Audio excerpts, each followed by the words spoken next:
Let's the football, shall we? Because there was a late Premier League game that we brought you here on talkSPORT. Arsenal went back to the top of the Premier League after beating Wolves 2-0 with goals from Leandro Trossard and then a late one from their captain, Martin Ødegaard. It's been a humbling last few games for the Gunners, losing a big 3 points at home to Aston Villa, then being knocked out of the Champions League by Bayern Munich on Wednesday.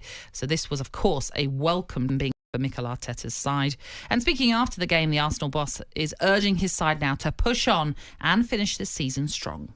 For sure, because we cannot forget the run that we are in since December, which is unbelievable in this league to do what we are doing.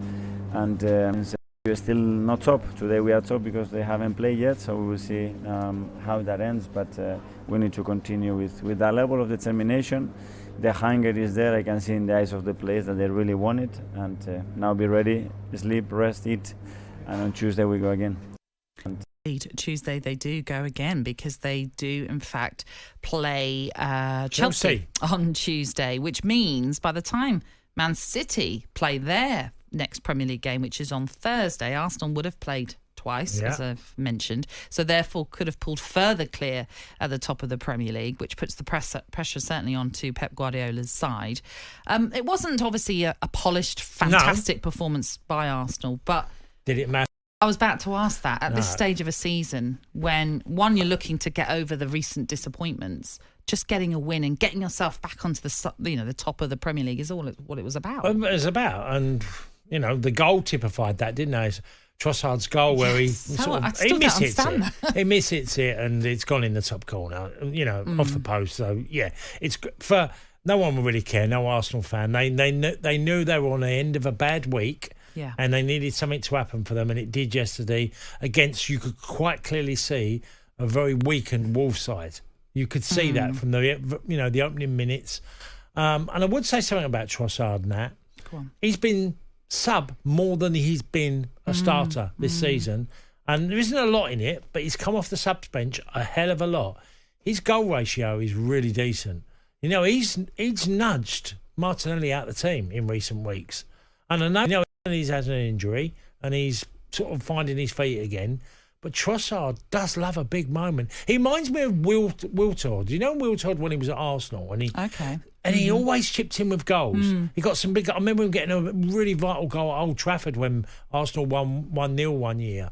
And he's got that about him, that Wiltord, where Arsenal has to chip in when others might not be doing it. He'll step up and get a goal. And that's exactly what Wiltord did. So he reminds me of him in the way he plays, the position he plays on the pitch. Well, that was his 9th goal in the Premier League for Arsenal, which is the most he's ever scored in a season since moving to the Premier League. So it's interesting, like you say. You look at it when he was in the Brighton team, he was going to be a starter more than it's in the club, and yet he's having such an influence. Good coming finisher, off the that he is. He's a good finisher. I know we were talking about earlier, just instinctively early. He does that. And that will get him goals. That will get his numbers up because he'll surprise keepers. When they're setting themselves, he'll surprise and beat them.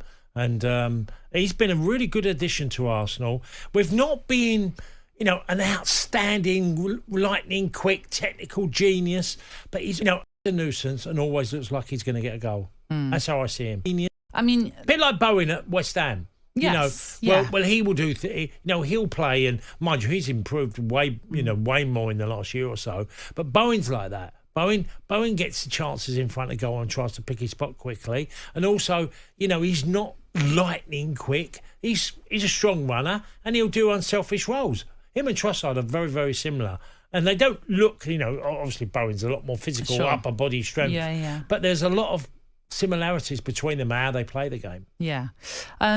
Not to take anything away from Arsenal, I suppose, though we touched on it already with the injury issues that Wolves had. In some ways, it was the perfect kind of team to take on, who are so heavily hit right now with to key players. When you haven't got the forward play of a Pedro Neto or a Matheus Cunha, for example, they're huge players to be missing from a Wolves team that Neto done so well this season. Yeah, they can't afford. Wolves can't have that.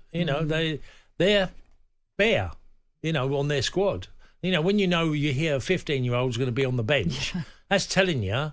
There's some clubs, and we know they'll have internationals that are on the bench, and there might be 5 of them. They're all full internationals with 30 caps, 40 caps.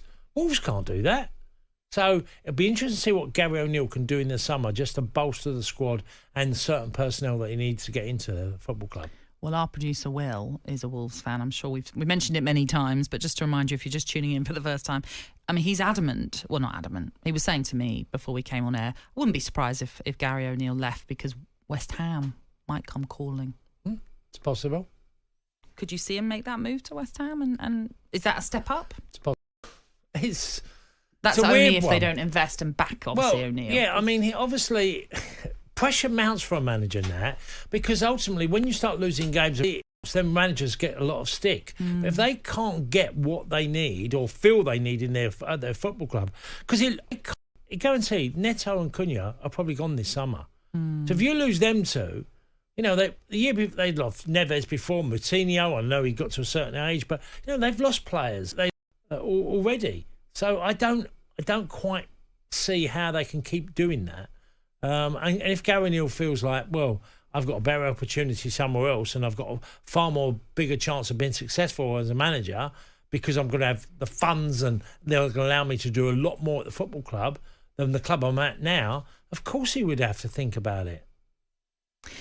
Yeah, the season, it feels, is maybe petering out for Wolves right now. I mean, I say that. They're on 43 points. Manchester United in 7th on 50. United do have a game in hand over Wolves. Would you say any chance of an outside chance of Europe is all over? No, they're down to bare bones. Yeah.